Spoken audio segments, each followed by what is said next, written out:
পরাধীন ছিলাম আমরা, এখন আলহামদুলিল্লাহ স্বাধীন হয়েছি। আমি রিমান্ডে 10 দিন ছিলাম, আপনারা জানেন। 3টা বছর আমি যাই না, ঘরের নাম শোনেন, ওই রকম জায়গায় ছিলাম। আমি আল্লাহর জন্য ওনাদেরকে ঘৃণা করছি এবং আপনাদেরকে ঘৃণা করার জন্য বলছি এই কারণে, কারণ এগুলো মানুষ না, এই মানুষ নামে এগুলো জানোয়ার। আমি শুধু নাম শুনি মনে করেন যে আয়না ঘর মানে চারিদিকে আয়না দেওয়া আছে। এতে কত বড় ভয়ঙ্কর মানবতার সাথে আমরা মানবতা বিরোধী অপরাধের বিচার করলাম।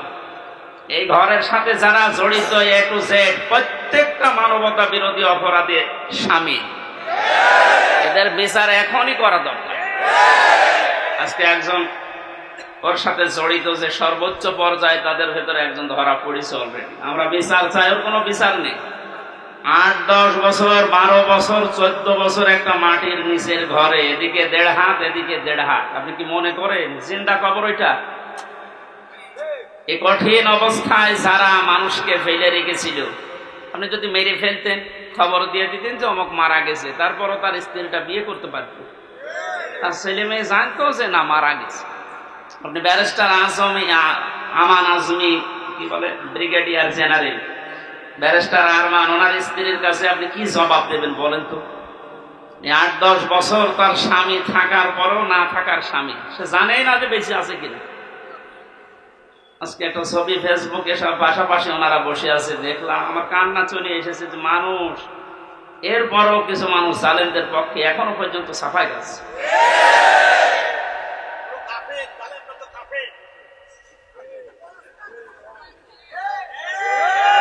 ঠিক আছে ভাইয়া, দেখেন আমার হাতে কোরআন শরীফ, সত্য কথা বলছি। আল্লাহর কসম, আমি যে কষ্ট পেয়েছি 3 বছর, আমার কষ্টের কথা আমি আল্লাহর জন্য মাফ করে দিয়েছি, কিন্তু ওনারা যা করেছে ওটা মাফ পাওয়ার মতো না। ওনারা তো আমার শুধু শত্রু না, ওনারা মানবতার শত্রু, আল্লাহর শত্রু। রিমান্ডে আমার সাথে যে ব্যবহার করেছিল, আল্লাহর ভুল ধরতো মাঝে মাঝে। এই যে অফিসার গুলো ছিল কাউন্টার টেররিজমের, এই মেন দায়িত্বে যে লোকটা ছিল আসাদুজ্জামান, মনিরুল তো আগে ছিল, আমার সময় আসাদুজ্জামান, এরপরে ASP আতিকুর রহমান, শেখ ইমরান, এই বাগেরহাটে বাড়ি। এই মানুষগুলোর আচরণ আমি মানুষের পাইনি। রিমান্ডে আপনি আমার মামলার কথা জিজ্ঞাসা করেন, যে বিষয়ে আমাকে মামলা দেওয়া হয়েছে ওইগুলো বলেন যে আমি কিছু পারি কিনা, দেখেন না আল্লাহর ভুল ধরে যে আল্লাহর এই কাজটা করা ঠিক হয়। তো ওরে আমি ভালোবাসবো না ঘৃণা করবো? কার জন্যে? কারণ কি, এর আয়াতে হাদিসের পরে যে শব্দগুলো আছে, দেখে যে ব্যক্তি কাউকে কিছু দান করে সেজন্য আল্লাহর জন্য দান করে। এখানে 7 বার আমি আসার চেষ্টা করেছি, লক্ষ লক্ষ টাকা খরচ হয়ে গেছে, কিন্তু আমার উঠতে দেব। এই জন্য এখানে যদি আপনি কিছু এই খরচটা তোলার জন্য দিয়ে যান, যে ড্রাম গুলো দেওয়া আছে, জোর করি না, আল্লাহর জন্য দিয়ে যাবেন। কাউকে যদি কিছু না দেন যে আমি দেব না, তাও যেন আল্লাহর জন্য হয়। এই 4টা কথা যদিও সহজ, কত কঠিন মানা, এখন সে বাস্তবতা চলে এসেছে। এই কঠিন অবস্থায় এই 4টা বিষয় আমরা যারা মেনে চলতে পারি, নবীজি বলেন ফাকাদ ইস্তাকমালাল ঈমান, সে তার ঈমানকে পরিপূর্ণ করে নিয়েছে। এই হাদিসটা আমাদের জীবনে আমল করার তৌফিক আল্লাহ যেন দান করেন, আমিন। মঞ্চে বসা আমার মাজলিসের এই বাগেরহাট জেলার শ্রদ্ধাভাজন সভাপতি, শ্রদ্ধাভাজন জেলা আমির সাহেব, এরপরে যে ভাই সে লন্ডন থেকে এসেছে, এই যে আমার আগে কথা বলছিলেন যে ভাই, যতগুলো মানুষ এখানে এসেছে, আমার শ্রদ্ধাভাজন মামা শ্বশুর এসেছে আজকে আমার সাথে আমি বাগেরহাট দেখার জন্য। মাওলানা আলমগীর হোসাইন সহ নাম না জানা প্রত্যেকটি আলেমদের হায়াতে তয়্যিবা সিহাতে কুল্লিয়া কামনা করছি। ওয়ারাফা'না লাকা যিকরাক, আল্লাহ এদের মর্যাদা সম্মান আরো বাড়িয়ে দেন। সামনে বসা মুসলমান ভাইরা, পর্দার আড়ালে সম্মানিত মা এবং বোনেরা, প্রশাসনের ভাইরা, প্রাণপ্রিয় বাগেরহাটবাসী, আল্লাহর দরবারে শুকরিয়া জানাচ্ছি, যিনি আমাদেরকে বিজয়ের স্বাদ কি এটাই জীবনে দেখার তৌফিক দিলেন। পরাধীন থাকলে যে কি হয় আমি নিজে টের পেয়েছি, আপনারাও দেখেছি। সবচাইতে বেশি পেয়েছিলাম ওই 10 দিন মাটির নিচে, ওরা সব চারিদিকে 8-10 জন বসা, আমি একা, এমনি আমার শরীর চলে না। এরপরে আবার এরকম ভয়ঙ্কর ঘর, এরকম ভয়ঙ্কর অবস্থা, এক এক দিক থেকে এক রকম উল্টাপাল্টা প্রশ্ন করে। বলেন তো কত একটা অসহায় অবস্থায় ছিলাম। আমার মনে হচ্ছিল পৃথিবী বলতে আর কিছু নেই। 11টা ঘন্টা আমার এই হাতের ভেতরে যে হ্যান্ডকাপ দিয়ে, ওটা ছাতা লাগালে এমনি কেটে যায়, চোখ কালা কাপড় দিয়ে বেঁধে মাটির নিচে ওই ঘরে, চারিদিকে শুধু পানির আওয়াজ শোনা যায়। এই উপরে 11 ঘন্টা আমার জোহর, আসর, মাগরিব, এশার নামাজ পড়তে দেয়নি। আমি এশারায় পড়ছি। অজু আছে কিনা আছে, অজু করবো কোথায়? বলেন এই কঠিন অবস্থা বাংলাদেশের মতো জায়গায়। আর আমার চাইতে ভয়ঙ্কর ছিল তো ব্যারিস্টার আরমান, ব্রিগেডিয়ার ভাই আমান আজমি ভাই, এদের অবস্থা আরো কঠিন। আমি মাঝে মাঝে 7 মাস 8 মাস 9 মাসের কথা শুনতাম উপর থেকে, যাদের 7 তলায় 9 তলায় গম রেখেছিল। এই গম শব্দটা যদিও ছোট, এটা কত ভয়ঙ্কর জিনিস। আমি তো 7-8 মাস আমি জেলে আছি জানতাম, বাইরের মানুষও জানতো, আমার পরিবার। আর ওদের 8-9 বছর জানেই না যে বেঁচে আছে। আমারও গমের মতোই রেখেছিল, কারণ আমার কোনো যোগাযোগ ছিল না, বিচ্ছিন্ন। মার্ডার করে গেছে সে 2 দিন পরে 7 দিন পরে মোবাইলে কথা বলতে পারে বাড়িতে যে আমি আছি। আর আমার 8 মাস হয়ে গেছে, আমি জানি না যে বাইরে কেউ আছে কিনা। কারারক্ষীর কাছে একটু চিরকুট লিখে দিলে ওই যাবে আসবে, তারপরের দিন তার ডিউটি পড়বে, বাড়িতে যাবে, বাড়ি থেকে সংবাদ আসবে, সে আসতে আসতে মনে হয় সংবাদ বাসি হয়েছে। এই জন্য পরাধীন ছিলাম আমরা, এখন আলহামদুলিল্লাহ স্বাধীন হয়েছি। স্বাধীন হলে, বিজয় পেলে মানুষ কি করবে, আজকের তেলাওয়াতকৃত আয়াতগুলোতে আল্লাহ জানিয়েছে। আমরা কোরআন থেকে নিতে চাই নাকি? মান ক্বালা বিহি সাদাকা, যারা কোরআন দিয়ে কথা বলে, নবীজি বলেন এরা সত্য কথা বলে। এই জন্য আমরা সত্য কথা শুনতে চাই এবং বলতে চাই কোরআন দিয়ে। ওমান আসদাকু মিনাল্লাহি কিলা, আল্লাহর চাইতে সত্য কথা কেউ বলে? আর ওমান হাকামা বিহি আদালা, যারা কোরআন দিয়ে বিচার করে এরা ন্যায় বিচার করতে পারে। সত্যি যদি কোরআনের বিচার ব্যবস্থা কায়েম হয়ে যায়, জালেম জারাস এরা যদি এদের বিচার দুনিয়ায় পেয়ে যায়, এদের উপকার আমাদের উপকার। কারণ জালেমের বিরুদ্ধে মামলা হামজার না, জালেমের বিরুদ্ধে মামলা কার? এটাকে আমি বানালাম। সূরা শূরা 25 নম্বর পারা 6 নম্বর পৃষ্ঠা 12 নম্বর লাইনে 42 নম্বর আয়াত। আল্লাহ পাক বলেন ইন্নামাস সাবিলু আলাল্লাযীনা ইয়াযলিমুনান নাস ওয়া ইয়াবগুনা ফিল আরদি বিগাইরিল হক উলাইকা লাহুম আযাবুন আলীম। এটা তাফসীরে ফি জিলালিল কোরআন। আমি জেলখানায় থাকতে যে তাফসীরগুলো দেখতাম তার ভেতরে এটা একটা, ফি জিলালিল কোরআন। জালেমরা বাস্তবতায় যা দেখলাম, এই জালেমগুলো জানে না যে জেলখানায় বসে বসে সাইয়েদ কুতুব এই জিলালিল কোরআন তাফসীর লিখেছে। এইটা জেলখানায় চলতে দেয়, অথচ সাইয়েদ আবুল আলা মাওদুদী রহমাতুল্লাহ আলাইহির ফি জিলাকি তাফহিমুল কোরআন ঢুকতে দেয়।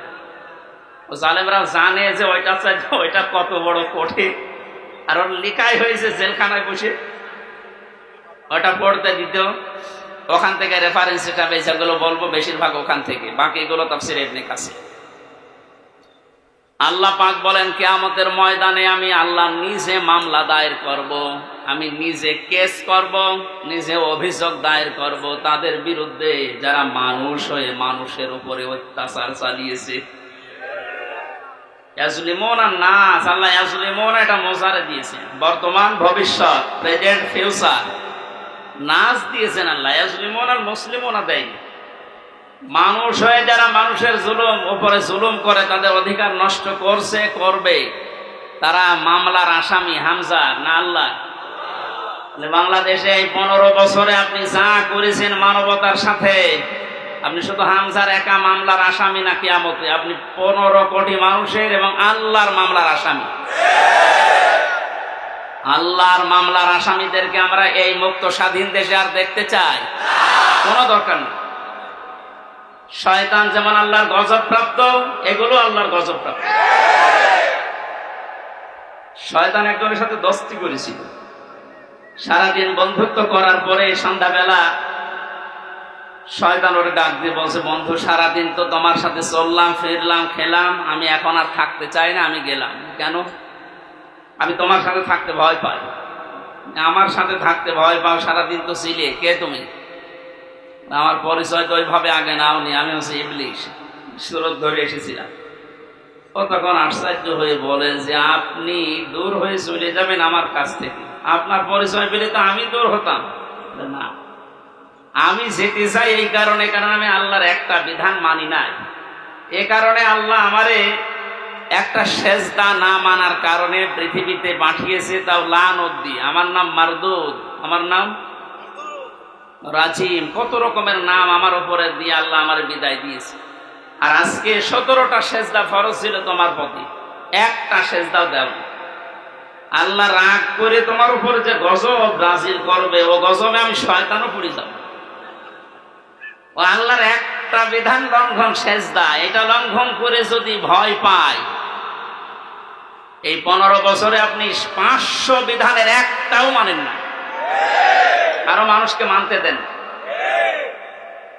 এর গায়ে যদি জিন লাগে নিয়ে আসবে মা বাবা আমার কাছে, সূরা নাস আর ফালাক, এমনকি আয়াতুল কুরসি পড়ে ফু দিলে চলে যাবে, এটা আমাদের বিশ্বাস। যাই, আর আমার তো মনে হচ্ছে এই ঘটনাটা বলার পর শয়তান আল্লাহর একটা মাত্র বিধান সেজদা দেওয়া লাগবে এটা মানে নাই, কিন্তু আল্লাহর বিধানের এগেইনস্টে নতুন করে কোনো বিধান শয়তান বানায়নি। কথা বুঝতেছে? আল্লাহর বিধানও মানে না, এতটুকুই শেষ। এগেইনস্টে নতুন করে কোনো বিধান বানিয়ে মানবো এরকম কিছু শয়তান করেনি। তো আল্লাহর এই পৃথিবীতে ক্ষমতা পেয়ে আল্লাহর যে বান্দা নিজে আল্লাহর বিধান মানে না এবং আল্লাহর বিধানের বাইরে নতুন করে বিধান বানিয়ে আল্লাহর বান্দাদেরকে মানতে বাধ্য করে, এটা শয়তানের চাইতে বড়। জিন শয়তান ধরলে তো নাস ফালাক আর ইখলাস পড়লে চলে যাবে, আর ওরে পুরা কোরআন শরীফ তেলাওয়াত করে ফু দিলেও যাবে না। সুতরাং এরকম এত বড় শয়তান আমরা আর দেখতে চাই না। মুক্ত যখন হয়েছে আলহামদুলিল্লাহ, কোরআন কি জানিয়েছে বিজয়ের পরে আমরা ওইগুলো এখন শুনব। আমার কথার অর্থ বোঝেন আপনি? সুতরাং যারা আল্লাহর মামলার আসামি, ছোটখাটো বিষয় এটা না, অনেক ভারী কথা। আপনি আল্লাহর মামলার আসামি হয়ে গেছেন, কিয়ামতে আপনি উকিল পাবেন কোথায়? দুনিয়ার দিকে তাকিয়ে টের পাচ্ছেন। 10 দিন আগে যার কথায় হাইকোর্ট, জজ কোর্ট, সুপ্রিম কোর্ট, প্রত্যেকটা কোর্ট ওঠা বসা করতো, এখন তার পক্ষে একজন আইনজীবী দাঁড়াবে, কেউ রাজি না। তার দলের লোক নেই। লক্ষ লক্ষ মানুষ এই পৃথিবীতে তার ভক্ত ছিল, সন্তান। একটা বিচারপতি দাঁড়াবে, একটা উকিল দাঁড়াবে তার পক্ষ নিয়ে, কেউ রাজি নামে জালেমের পক্ষে। এখন ডিম খেতে খেতে মরছে, ডিমটা মুখ দিয়ে খেলিতে হয়, কত জায়গা দিয়ে ডিম খাচ্ছে। ওই জায়গাতে যখন আলেমদেরকে মাজায় দড়ি দিয়ে ছাগলের মতো তুলতেন, আমার মতো মানুষ, আপনি জানেন না হামজা কি? ও নিজেও বলতো রিমান্ডে, আপনি কিছু করেন না, আমি জানি। কিছু জানেন তো আমার হাতে এই যে এটা বেঁধে দিলেন, এই তো যথেষ্ট, আমি কি পালিয়ে যাব? পায়ে দিয়েছে ডান্ডা বেড়ি, মাজায় দিয়েছে দড়ি, মনে হচ্ছে ছাগল টেনে নিয়ে যাচ্ছে। আর ওই কোর্ট চত্বরে মানুষগুলো, কিছু মানুষ কান্ত আর কিছু শয়তান আসে দেখে টিপ্পনি কাটছে, যা হচ্ছে ঠিকই হচ্ছে, এবার ঠেলা টের পাও।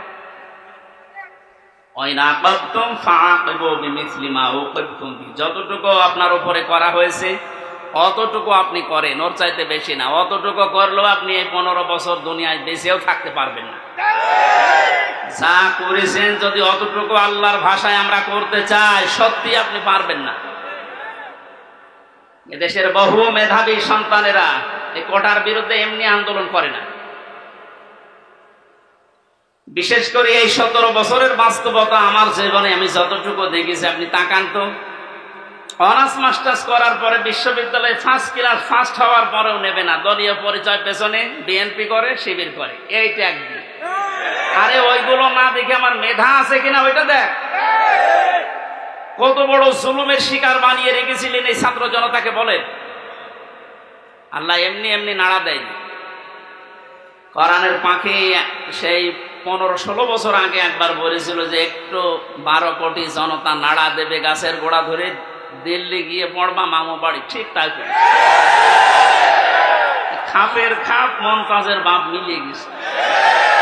আরে আমরা তো কিছু করি না, খালি হাতে তাহলে একটু নাড়া দিয়েছি, তাও সবাই না, খালি ছাত্ররা, আর একেবারে জায়গা মতো যে পুলিশ। শ্বশুর বাড়ি আমাদের তো মামার বাড়ি।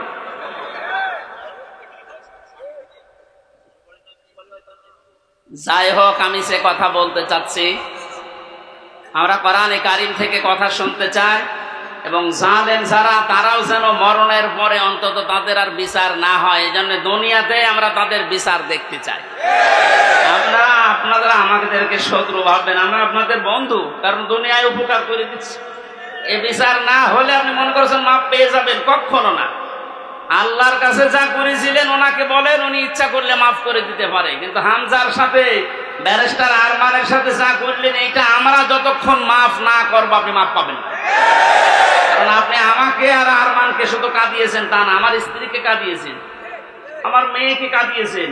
আমার ছোট মেয়েটা আজ পর্যন্ত আমার চেনে না, আমার কাছে আসে না, ভয়তে বলে যে ও হুজুর, ওরকম হুজুর বহু আসে।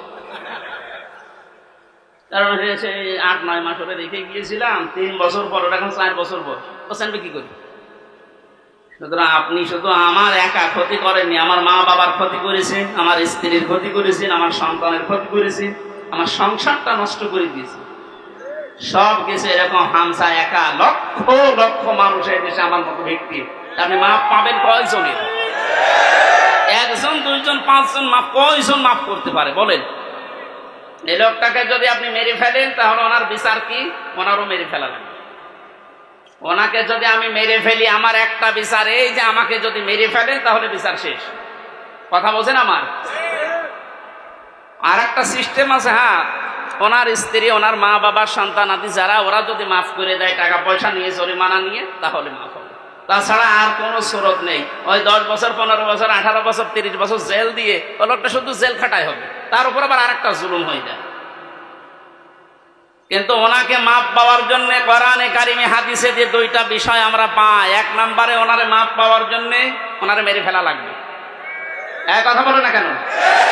2 নম্বরে শুধু মেরে ফেলা না, ওনার আত্মীয় স্বজন যদি টাকা পয়সা নিয়ে দিয়ে বলে যা মাফ করে দিলাম, ঠিক আছে। তাছাড়া মাপ পাওয়ার আর কোন লাইন আছে? লাইন আছে? ওনার জীবন কয়টা? উনি আমাকে মেরেছে, আমি ওনাকে মেরে ফেললাম, শেষ হয়ে গেল। কিন্তু ওই লোকটা যদি 500 মানুষ 2700 ছাত্র হত্যা করার কারণ হয়, ওকে 2700 বার মারা লাগবে। পরে 2700 বার মারা যাবে, এমনি মরে যাচ্ছে তো 2700 বার মারা যাবে কোন কায়দায়? একবার মরলেই তো শেষ। 2699 বার এখনো মারা লাগবে, তো আমি মারবো কি করে? কারণ এতগুলো মানুষ এই কয়েকদিনে আমার সামনে 14 জন মারা গেছে, আমার সামনে। আমি মরণের পর 5 তারিখে যেদিন স্বাধীন হয়ে যায়, 6 তারিখে সকাল বেলায় প্রত্যেকের বাড়িতে আমার যা সমর্থ ছিল, এমনিতে আমিও মুসলিম, যতটুকু পেরেছি 2 মাস চলার মতো তাদেরকে দিয়ে এসেছি। হাসপাতালে গিয়েছিলাম দেখতে, এক একজনের যে অবস্থা, এই জায়গায় গুলি লাগিয়ে, এই জায়গায় বন্দুক লাগিয়ে দিয়েছে, এই জায়গায় লাগিয়ে দিয়েছে, লজ্জাস্থান নষ্ট হয়ে গেছে। এরকম বহু মানুষ হাসপাতালে কাতরাচ্ছে এখনো, সেটা কুষ্টিয়া, বাকি জেলাগুলো তো আমি তো জানি না এখন সব খবর। আর এই 8-9 দিন ছিলাম তো বাইরে, এই জন্য সব খবর জানিও না। সুতরাং আমাকে যদি আপনি একজন মারার জন্য মেরে ফেলতেন, আমার তো বিচার হয়ে যেত। আমি তো কারণ হয়ে দাঁড়িয়েছি 2700 মানুষ মারার, আমাকে তো 2700 বার মারা লাগবে। এজন্য এই বিচার এখন আর দুনিয়ায় নেই। এই বিচার করার জন্য আল্লাহ আখিরাত বানিয়েছে। 2700 বার আপনাকে মারবে, আপনার লজ্জার স্থান নষ্ট করে দেবে। এই জন্য বলছি, জালেম যারা আছেন এখনো ফিরে এসে যে সমস্ত মানুষের উপরে জুলুম করেছিলেন, ওনাদের কাছে যান, ওনারা যদি কিছু করতে পারে। তাছাড়া আল্লাহ জানিয়েছেন যে আমি মাফ করব না, কারণ এটা আমি দায়িত্ব ছেড়ে দিয়েছি যাদের উপরে জুলুম করেছি যে তাদের উপর। এখন তাদেরকে বলেন, ওনারা যদি মন থেকে কিছু করে, তাছাড়া আপনি দুনিয়াও ধ্বংস করেছেন, আপনার আখিরাতও ধ্বংস হয়ে যাবে। আল্লাহ তুমি আমাদেরকে জালেম হওয়া থেকে রক্ষা করো। এই শব্দটা শুনতে যদিও সহজ মনে হচ্ছে, জালেম, এটা কত বড় নিকৃষ্ট আল্লাহর কাছে।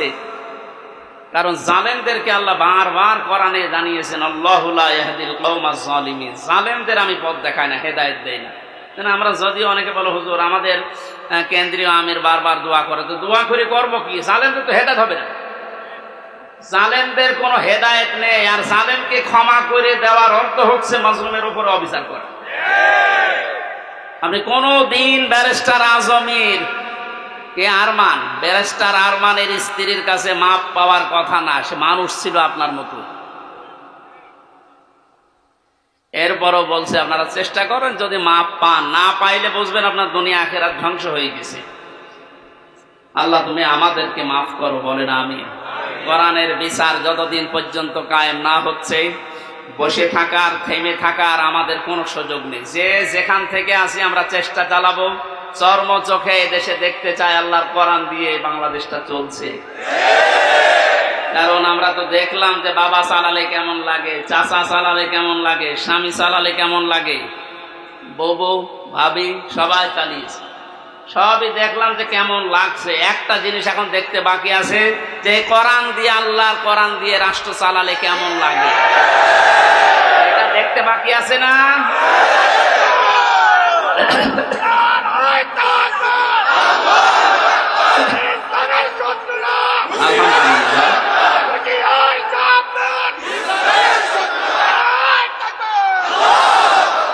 এইটা দেখতে যখন বাকি আছে, আমি মুসাফির মানুষ, মাজলুম মানুষ এবং অসুস্থ মানুষ। আর তিনটা দোয়াই কবুল হওয়ার কথা হাদিসে আছে, যে মাজলুমের দোয়া কবুল হয়, মুসাফিরের দোয়া কবুল হয়, অসুস্থ মানুষের দোয়া কবুল হয়। সবাইকে নিয়ে মাগরিবের আগে আমি দোয়া করবো ইনশাআল্লাহ। সূরা নসরের তাফসীরটা করার পর আল্লাহ যেন চর্ম চোখে অন্তত এইটা দেখে যাওয়ার তৌফিক দেয় যে আমাদের এই দেশটা কোরআন দিয়ে চলছে। কি যে শান্তি পাবে প্রত্যেক ধর্মের মানুষেরা, আমি বলে বোঝাতে পারবো না, আপনি পাবেন ইনশাআল্লাহ। আমাদের মান হাকামা বিহি আদালা, যেহেতু নবীজি জানিয়েছেন কোরআন দিয়ে বিচার ফায়সালা করলে ন্যায় বিচার পাওয়া যায়। ন্যায় বিচার কি শুধু নাম শুনে ন্যায় বিচার পেয়েছি 17 বছর আমরা। আমার এই ঠনকো মূল্য চুরি মামলা দিয়েছিল, আমার মামলা খুব কঠিন না, মূল্য চুরি করলে যা হয় ওই রকম একটা। সেই মামলা আমার 30-32 বার হাইকোর্টে ওঠে, সিএম কোর্ট, জজ কোর্ট, হাইকোর্ট, তিনবার হিসাব করে দেখেন 30 থেকে 33 বার উঠেছে, না হবে না। আর এদিকে প্রতিদিন আপনি টিভির সামনে বসে বলি ছড়ান যে আমরা ন্যায় বিচার কায়েম করছি। এই ন্যায় বিচারের একটা নমুনা, যা করেছেন বিচার ব্যবস্থায় যাদেরকে বসিয়েছেন প্রত্যেকটা অবিচার করেছে। আর আমার 164 যে ম্যাজিস্ট্রেট নিয়েছিল, ওই শয়তানকে আমি জেলখানায় যাওয়ার 3 মাস পরে দেখি ও ভেতরে ঘুরে বেড়াচ্ছে। এখানে কেন? ও আমার বেকার এই সমস্ত বিষয়গুলো লিখে মানে একেবারে জালিয়াতি করে সই করিনি। বলছে হুজুর আপনি মাত্র কিছুক্ষণ পরে বেরিয়ে চলে যাবেন, কারণ আমি 164 বুঝতাম না। ওইসব লাইনের লোক আমরা, এই সিটারি বাঁটমারি, এই 2 নাম্বারই করে বসে খালি সই করে দেন, নিচে আপনার ছোট ছোট মেয়েরা কাটতেছে, আমি জানি আপনি চলে যাবেন। ওর উপর বিশ্বাস করে আমি সই করি, নিচে আসলাম, দেখা সাক্ষাৎ করে আমার জেলে পাঠিয়ে দিলে, আনন্দে আছে যে কয়েকদিন মাত্র বের হয়ে যাবে। ও আল্লাহ শুনছো, এটা 164 আমি যা বলতে চাইনি ওই শয়তান সব লিখে খালি আমার সইটা বসিয়ে দিচ্ছে। পরে জেলখানায় দেখি কাশেমপুরে, বললাম কি আপনি এখানে, আপনি কাজটা ঠিক করলেন, জেনে শুনে আমার জীবনটা এভাবে নষ্ট করলেন? বলছে আমার উপর থেকে যা বলেছে আল্লাহর ওলিরা আমি তাই করছি, আমার কিছু করার নেই। তা আপনি এখানে কি? বলছে আমার বউ মামলা দিয়েছে। তোর বউ? আমিও মামলা দেবো তোর নামে। এই জন্য আল্লাহ ছাড় দিয়েছিল কিন্তু ছেড়ে দেয়নি। আল্লাহর ধরা বড় শক্ত ধরা, যেটা আমরা আইন মন্ত্রী আরে দরবেশ বাবারে দেখি বসলাম, কি দাপট গো। আমি মাঝে মাঝে আইন মন্ত্রী আদালতে দেখতাম, আরে দরবেশ বাবা দেখতাম বসে আছে, আমারে যখন নিয়ে যেত ওই উপরে দেখা যেত যে বসে আছে দরবেশ যে এই কাম করতে পারে আমার তো কোনোদিন বিশ্বাস হয়নি। হ্যাঁ, দাড়ি কেটে নম হয়ে গেছে, শয়তান পর্যন্ত ওর এখন ঘৃণা করছে যে আমি তো এত খারাপ না। বেকার যারা আপনাদের এই দাড়ি রাখা, এই সুন্নতকে নিয়ে হেয়ালিপনা করা, এই আর কি ঠাট্টা বিদ্রোহ করা, সুন্নত পর্যন্ত কেটে বাদ দিয়ে দিলেন। কিয়ামতে আল্লাহর নবীও আপনাকে বাদ দিয়ে চলে যাবে। আল্লাহ তুমি আবার বলছে মানুষগুলো যদি, আমি আবার বলছি ভুল আর অন্যায় করা এটা কিন্তু এক না। ভুল মানুষ করতে পারে, কিন্তু জেনে শুনে অন্যায় করে ভুল বলে চালিয়ে দেবেন, যেটা এখন চালানো হচ্ছে। অন্যায় যারা করেছেন, অন্যায় করলে মাস্ট বি তাকে শাস্তি পাওয়াই লাগবে। আমরা কিছু না করে যদি শাস্তি পেতে পারি 3 বছর, আপনি করে তো আপনার 99 বছর শাস্তি হওয়া দরকার। প্রথম ছেড়ে যাওয়ার পরে যার সাথে দেখা, একেবারে গেট দিয়ে ঢুকিয়ে আল্লাহ সে বলি সেই কি শাহজাহান জল্লাদ, এর সাথে প্রথমে হাত মিলিয়েছে। আমারও বলছো হুজুর আপনারে আমি চিনি। চেনেন মানে? ওই যে টেলিভিশন আছে ভেতরে, মেমোরি কার্ডে ওয়াজ ভরে নিয়ে আসলে শুধু আপনার আর আজহারি সাইদি সাহেব এদের ওয়াজ দেয়, আপনার আমি চিনি। আপনার নাম কি? শাহজাহান জল্লাদ ভুইয়া। ভুইয়া কেন? আমার বংশের নাম। অথচ ওর 167 বছর না কত বছর যে এখনো ভুইয়া ছাড়েনি। এরকম বহু শয়তান আছে, ও মরে যাবে তাও ওই ভুইয়া ছাড়েনি। আবু জাহেলের গলার ভেতরে যেদিন তরবারি চালাচ্ছিল, বলছে কে? নামে আব্দুল্লাহ ইবনে মাসউদ। কি করবি? গলা আলাদা কর, একটু বড় করে কাট। বড় করে কাট মানে? বলে হ্যাঁ একটু বড় করে কাট, মানুষ যেন আমার মাথা দেখে বোঝে যে এটা নেতার মাথা। আমার মনে হয় এর মতো এখনো পর্যন্ত অনেক শয়তান, সব শেষ হয়ে গেছে, এরপরও বৃদ্ধি কমছে না। বিভিন্ন জায়গা থেকে ভিডিও বার্তা দিয়ে মানুষকে শুধু উত্তেজিত করছে, আর কোনো লাভ হবে না ইনশাআল্লাহ। আপনি যাই করেন আর কোনো লাভ হবে না, এদেশের মানুষ বুঝে গেছে। ধোঁকা দিয়ে বোকা বানিয়ে বেশি দিন রাখা যায় না। এই জন্য কোরআনের বিচার ব্যবস্থা যদি কায়েম হয়, দল মত এখানে আর নেই। সবাই যেহেতু আমরা মুসলিম, 96% মুসলমানের দেশে কোরআনের বিচার চলবে না মানে? এই কথা বলেন না কেন? এ বিষয়ে কারো দ্বিমত আছে? আপনি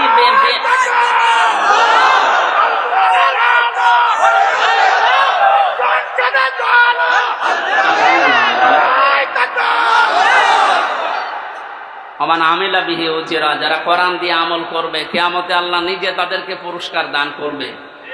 আল্লাহ রাব্বুল আলামিন কোরআনের আমল করার মাধ্যমে পুরস্কার যেন আমাদেরকে দান করে।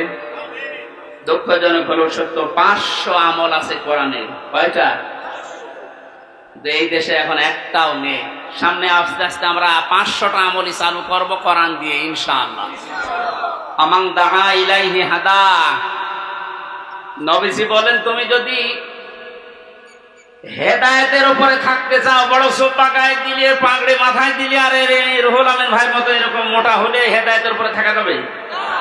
হেদায়েতের উপরে থাকতে হলে কোরআন দিয়ে ডাকা লাগবে। আমান দাআ, এখানে প্রাণ আছে, দাআ ইলাইহি হাদা। কেউ যদি হেদায়েতের উপরে থাকতে চায়, সে যেন মানুষকে কি দিয়ে ডাক দেয়? তাহলে আজকে থেকে আমার দাওয়াতি কাজের মেন টার্গেট হবে কি বলেন তো?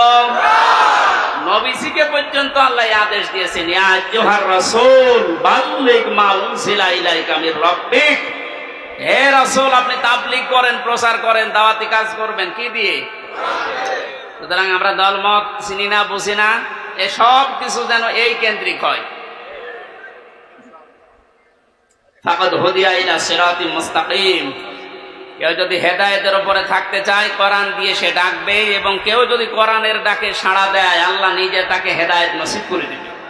সুতরাং আজকে আমরা কোরআনে কারিম দিয়ে আপনাদেরকে ডাক দেব, আপনারা কোরআনের ডাকে সাড়া দেবেন। আমরা প্রত্যেকেই হেদায়েতের উপরে চলতে চাই, সিরাতে মুস্তাকিম আমরা পেতে চাই। আমিন। দরুদ আর সালাম পড়ছি মুহাম্মদুর রাসূলুল্লাহ সাল্লাল্লাহু আলাইহি ওয়াসাল্লামের প্রতি। সূরা নাসর পড়েছি, মাদানী যুগের সূরা। কোরআন শরীফে 3 আয়াত বিশিষ্ট 3টা সূরা আছে, আসর, নসর আর কাউসার। কয়টা বলেন তো? নসর মানে সাহায্য, নসর মানে কি? আর নাসর মানে ইগল। নুন সাদ র, নাসর মানে সাহায্য, নুন সিন র, নাসর মানে ঈগল পাখি। এই জন্য এখানে যারা তেলাওয়াত করেন এই সূরাটা নামাজে, একটু মুখ গোল করে পড়বেন। আল্লাহ পাক বলেন, ইদা জা নাসরুল্লাহি ওয়াল ফাত। যখন আল্লাহর সাহায্য আসবে তখন আপনি বিজয় দেখতে পাবেন। যদি আপনি ইদা জা নাসরুল্লাহি ওয়াল ফাত বলেন সিন দিয়ে, যখন ঈগল পাখি আসবে তখন বিজয় পাবে, পুরা মানে উঠিয়ে যাচ্ছে। এই জন্য একটু খেয়াল করে শব্দগুলো উচ্চারণ করবে। যেহেতু এটা মাদ্রাসা আপনারা বানিয়েছেন, এলাকার মানুষেরা, আপনাদের একটা সুন্দর অন্তত ব্যবস্থা আছে। এই মসজিদ মাদ্রাসা দিয়ে শুধু ছাত্র ছাত্রী না, এখানে বয়স্ক শিক্ষা চালু করে যারা পড়তে পারেন না তাদেরকেও নিয়ে আসে, 2-3টা একটা ব্যাচ করে দেন। আমার গ্রামের বাড়ি কুষ্টিয়ার হালসা। আমি একবার যেয়ে দেখি মানুষ নামাজে একেবারেই নেই। গ্রামে তো যেতামও কম। মহসেন সাহেবকে বললাম, মানুষজন বলতো মানুষ নামাজ পড়ে, নামাজ পড়ে না এটা এদের দোষ না, এই দোষ আমার। কারণ নামাজ যে কি এটা এরা জানে না, আর নামাজের ভেতরে যে আসলে কি পাওয়া যায় এটা তো এরা বোঝে না। দেখেন আমি ওই ব্যবস্থাটা করে দেই, তখন আর এই 2-5 না, কমপক্ষে এই মসজিদে 500 মানুষ, ধরে 400 মানুষ চলে আসবে। 2 উস্তাদ রেখেছিলাম, নিজের টাকা যা আসতো সব দিয়ে বললাম যে আপনারা পড়েন। মাগরিবের পর থেকে বাবার বয়সী লোক যারা কাজ কাম নেই, সারাদিন মাঠে ঘাটে ঘাটে, বললাম পড়েন, কিচ্ছু দেওয়া লাগবে না, সব খরচ আমার, আপনার শুধু কোরআনটা শেখে। বলা 2-3 মাস যাবার পরে দেখি মসজিদের চেহারা পাল্টিয়ে গেছে। কিন্তু মাঝখান থেকে যে আমার জীবনে একটা কালো মেঘ নেমে আসলো, ওই গেলাম, ধরে নিয়ে গেল 3 বছর এই যে বন্ধ হয়ে আছে, এখনো চালু করতে পারি নাই, আবার সামনে করবো ইনশাল্লাহ।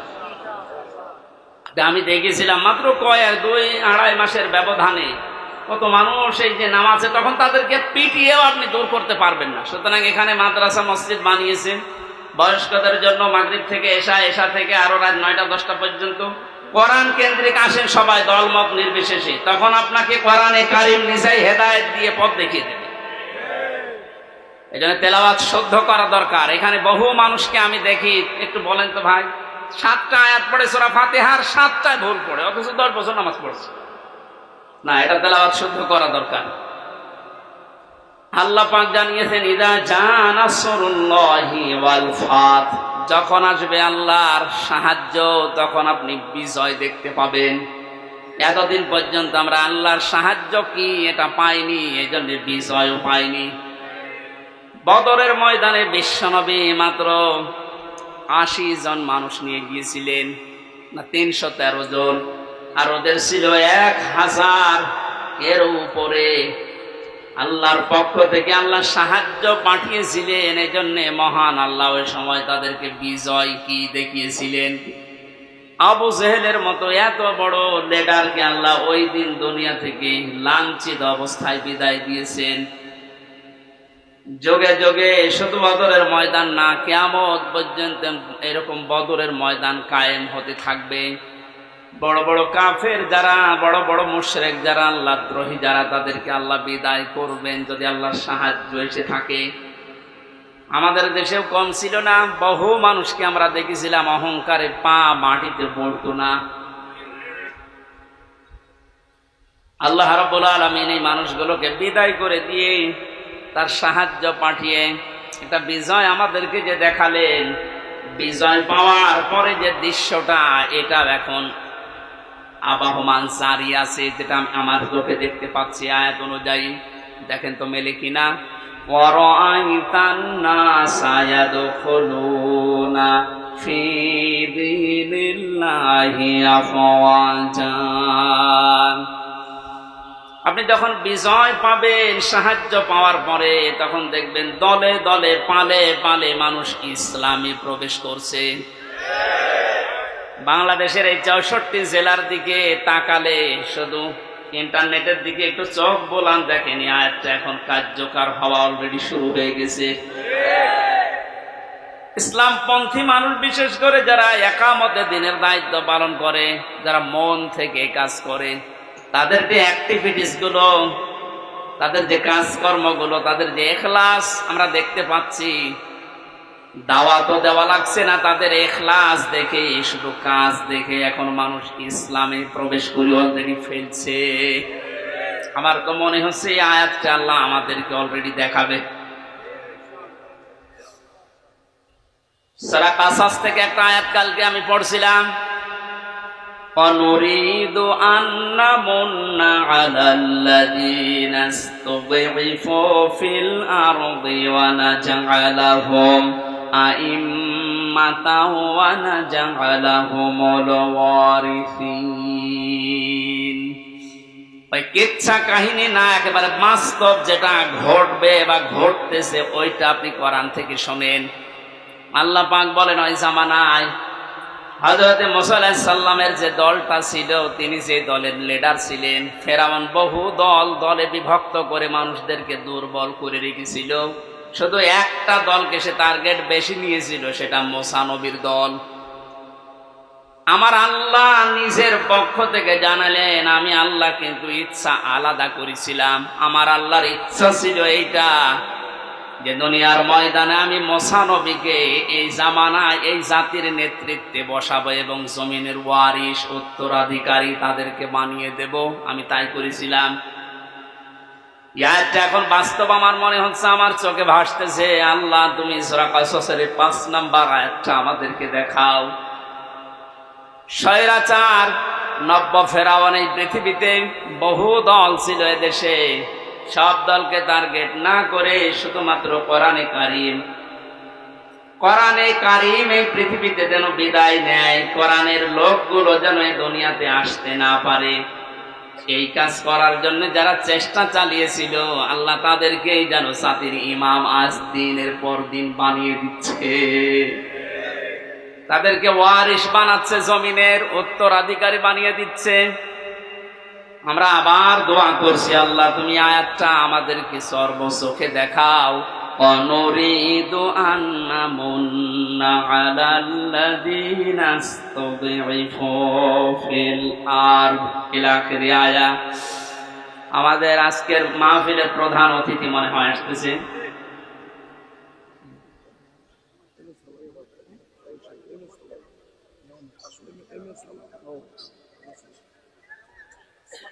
আজকের মাহফিলের প্রধান অতিথি সাবেক সংসদ সদস্য,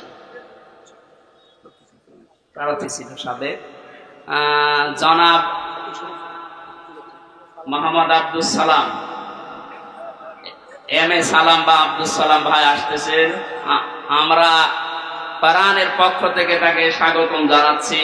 লিল্লাহি তাকবীর, লিল্লাহি তাকবীর। আব্দুল সালাম ভাইয়ের আগমন কোরআনে কারিমের মাহফিলের পক্ষ থেকে।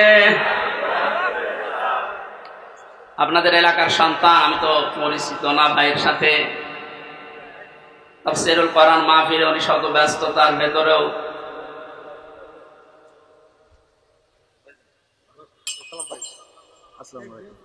স্বাধীন বাংলাদেশের যে স্বাদ এখন আমরা পাচ্ছি, সেই দেশে উনি এসেছেন, আলহামদুলিল্লাহ। সালাম ভাই একটু পরে কথা বলবেন ইনশাল্লাহ। আমরা আয়াতটা শেষ করিনি, আপনারা আছেন তো? পারিবারিক জীবন নিয়ে যে বইটা আমি লিখেছিলাম, ওই বইটা আমি নিয়ে এসেছি। ওইটা আপনারা যাবার সময় গেটে আছে আমার গাড়িতে, ওই ডানের গেটে নিয়ে যান, কাজে লাগবে স্ত্রীদের জন্য। আমি ওইদিকে যাচ্ছি না, ওটা লিখেছিলাম জেলখানার দৃশ্যগুলো দেখে। আজকে আমাদের মাহফিলে যিনি এসেছেন প্রধান অতিথি হিসাবে জনাব এম.এ. সালাম ভাই, উনি আর কিছুক্ষণ পরে আপনাদের সামনে দোয়া নেবেন, কথা বলবেন। আমরা আয়াতটা শেষ করি, যেহেতু তাফসীরুল কোরআন মাহফিলে। অরায়তান নাসা ইয়াদখুলুনা ফি দীনিল্লাহ। একটু আওয়াজ কম করা লাগবে ভাই, একটু আওয়াজ কম করেন, কয়েক মিনিট আমি আয়াতটা শেষ করি, কথা বলা যাবে না। একটু পরে কোরআনের আয়াতের দিকে তাকালে আমি যেটা দেখতে পাই, ইয়াদখুলুনা এটা মোজারে, বর্তমান ভবিষ্যৎ, প্রেজেন্ট ফিউচার। ফি দীনিল্লাহ, আল্লাহর দিনের ভেতরে। বলেন তো দিন কার? দিন কি আমির হামজার, এম.এ. সালামের? কার? দিন আল্লাহর। বলেন দিন কার?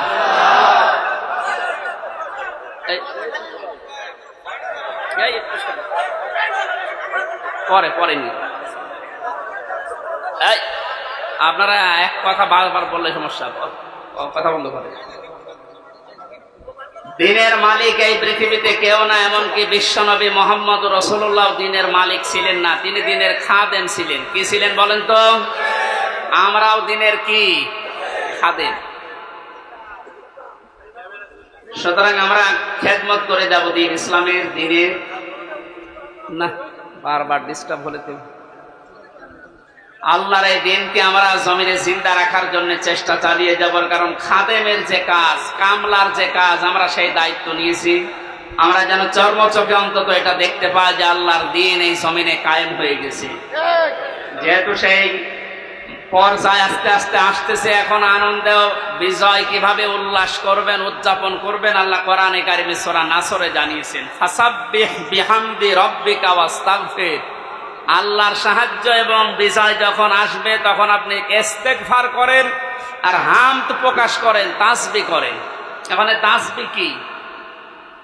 এক একটা সৃষ্টি জগতের তাসবিহ হামদ এক এক রকম। গাছের হামদ হচ্ছে সকালে আর বিকালে ছায়াটা লম্বা করে দিয়ে সেজদা দেওয়া, এটা তার হামদ, তার প্রশংসা।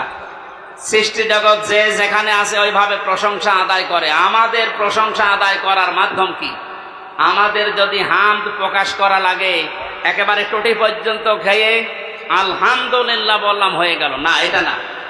আপনি এটা খাবারের পরে যে শক্তি অর্জন করলেন, আপনার মেধা, আপনার যোগ্যতা, যা যা পেলেন, এইটা আল্লাহর দিন এই পৃথিবীতে জারি করার জন্য, প্রচার করার জন্য, কায়েম করার জন্য আপনি ব্যয় করবেন, এটা হচ্ছে হামদ।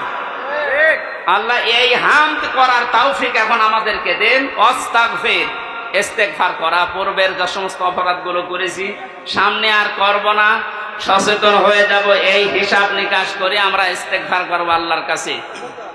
এই এদিকে তাকান, ইস্তেগফার আর তাওবা এই দুইটা জিনিস কিন্তু এক না। আপনি সব সময় ইস্তেগফার করতে পারেন, আস্তাগফিরুল্লাহ আস্তাগফিরুল্লাহ আস্তাগফিরুল্লাহ পড়তে পারেন সব সময়। সবচাইতে আল্লাহ বেশি খুশি এই শব্দটা শুনলে, যে আস্তাগফিরুল্লাহ, হে আল্লাহ আমি ক্ষমা চাই। আর তাওবা জিনিসটা আলাদা। এই দুইটা শব্দের অক্ষরগুলো এক না। তাওবা লিখতে হলে, ইস্তেগফার লিখতে হলে শব্দগুলো এক না, আবার ভাব অর্থ এক না, এবং বাস্তবে সাংবিধানিক অর্থ, পারিভাষিক অর্থ এক না। ইস্তেগফার সব সময় আপনি করেন, তাওবা করলে কি হয়? পেছনের অপরাধ শুধু মাফ হয়ে যায় না, ওই জায়গাটা আল্লাহ নেকি দিয়ে ভরাট করে দেয়। আল্লাহ এখানে জানিয়েছেন আস্তাগফির, হে নবী আপনার উম্মতদেরকে বলেন যারা তারা যেন বিজয় পেলে লাফালাফি না করে, আনন্দ উল্লাস করতে গিয়ে আল্লাহর বিধানের বাইরে চলে না গিয়ে তারা যেন ইস্তেগফার করে। তাওবা, ইস্তেগফার এগুলোর ভেতরে নিমজ্জিত থাকে। ইন্নাহু কানা তাওয়াবা, অবশ্যই তিনি তওবা কবুলকারী। ইস্তেগফার করলে তাকে মাফকারী। আল্লাহ এই আয়াতগুলো চর্মচোখে আমাদেরকে দেখার তৌফিক দিন, আমিন।